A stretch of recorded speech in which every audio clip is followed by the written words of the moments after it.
Hello, in this video I'll be showing you the post-acquisition filtering features available to you in the Aid4Mail Investigator and Enterprise editions. The post-acquisition filtering features are not available in the Aid4Mail Converter edition. In Aid4Mail you can click on Filter and then go down to the third option and you'll see post-acquisition filtering. Based on the source format that you have selected, the available options under post-acquisition filtering may be different. And this is mostly looking at the time period filtering. So for example, we currently have Google Gmail and Google Workspace selected.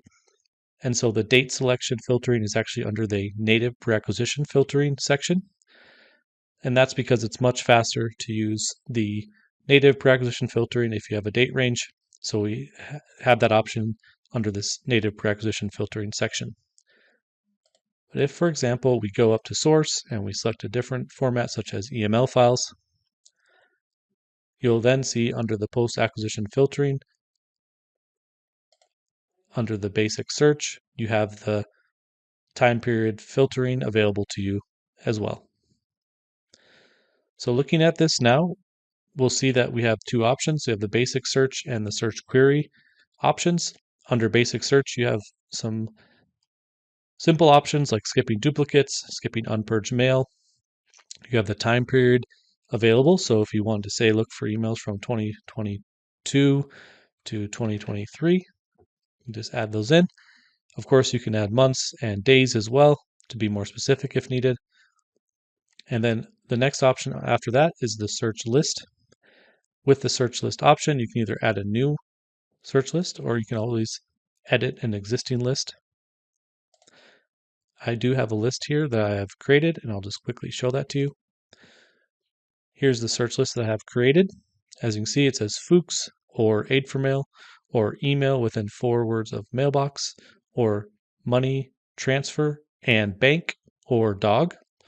So by default, if each line, between each line, you're using the or operator. So Fuchs or Aid4Mail or email within 4 words of mailbox or money transfer and bank. So as you can see, when you want to use the and Boolean operator, you just add the plus sign at the beginning of the next line and then add the search term there next to it. Once you're done with the search list, you can then file and you can save it and then close. Now, if you have a tokenization list that you've created, you can turn that on or off here. Again, tokenization can be found under project settings, filters, tokenization. You can create your new list, or you can always edit one that you've already created. For example, here's one that I created, and I'll select that one. And then if I have tokenization turned on, it will then use that tokenization list with my search terms in my search list. If you want to be case sensitive, you then turn case on auto instead of ignore. By default, Aid4Mail uses ignore, so it's case insensitive.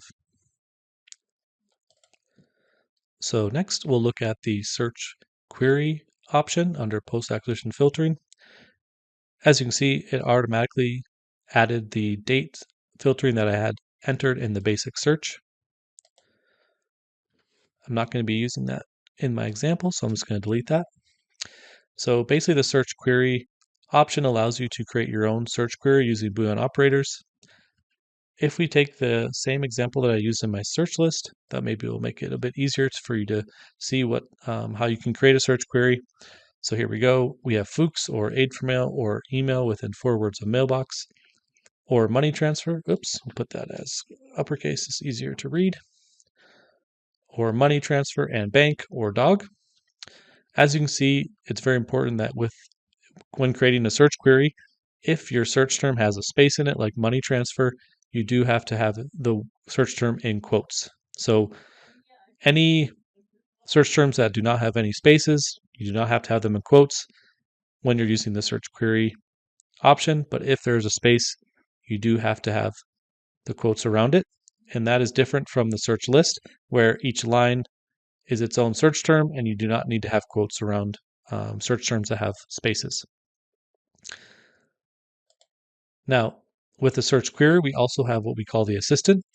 So under the assistant, you have different options. You have here common search terms, so you can add these in. So if you wanted to skip duplicates, you could put it in there.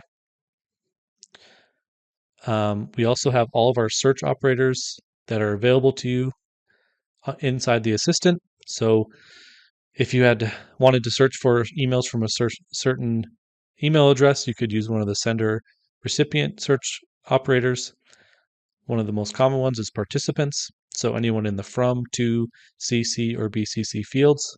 So if we select that one and we want that the participant is Josh at aid4mail.com, we can then add that in. Of course, you can change to and, or, XOR. You can have include or do not include. And then once you're ready, click on add, and then Aid4Mail will add it into the search query. And again, these search operators really help you to really pinpoint where you're trying to search for certain search terms if you need to be very specific. So you can also tell Aid4Mail to only look in certain email sections for your search term, only search in attachments, or only search in the email body. There's also email attributes, different things that you can use to really create a good search query that's going to find the emails that you're looking for. Once we're done with the assistant, you can close the assistant. If you want to clear your search query, you can click clear. You can also validate it. So this will tell you, kind of explain to you what's going on inside of Aid4Mail. As you can see, it is green. So overall, the syntax is correct. There's no spacing issues or anything like that. So that just shows you that overall your search query syntax is correct, and Aid4Mail will be able to start the session and run that search query. Underneath search query, you do have the options for searching for text in attachments and image, EXIF, IPTC, XMP metadata, as well as including files contained inside of attachment archives, so zip files. And then if you also want to include attachment file metadata, you can turn that option on. By default, it's turned off. So by default, Aid4Mail will search inside of attachments and inside of files that are contained in archives from an email. So if you have a zipped file attached to an email that has documents inside of it, Aid4Mail can go into the zip file and then search the documents in the zip file. If you're ever looking for more information on the post-acquisition filtering, either the basic search options or the search query, you can always use the F1 button when using Aid4Mail to open up the user guide. So we'll just use that right now, and it will pull up the entire user guide of Aid4Mail, and then you can complete searches or look through the contents to find what you're looking for. For example, we can click on session settings, and we have the different options here. So post-acquisition, and then go through all the options available to you for the post-acquisition filtering. If you're looking for more in-depth information about your search query and what available features there are, like wildcards and proximity searching and regular expressions, that can also all be found within the user guide. So for example, I'll just put in wildcards under search, and maybe I'm looking at character wildcards. So being able to use, for example, the asterisk inside of one of your search terms. But yeah, basically this user guide will go through and provide you with all the different features and options available to you for the post-acquisition filtering. Well, I thank you so much for listening and watching this video on post-acquisition filtering within Aid4Mail. Have a great day.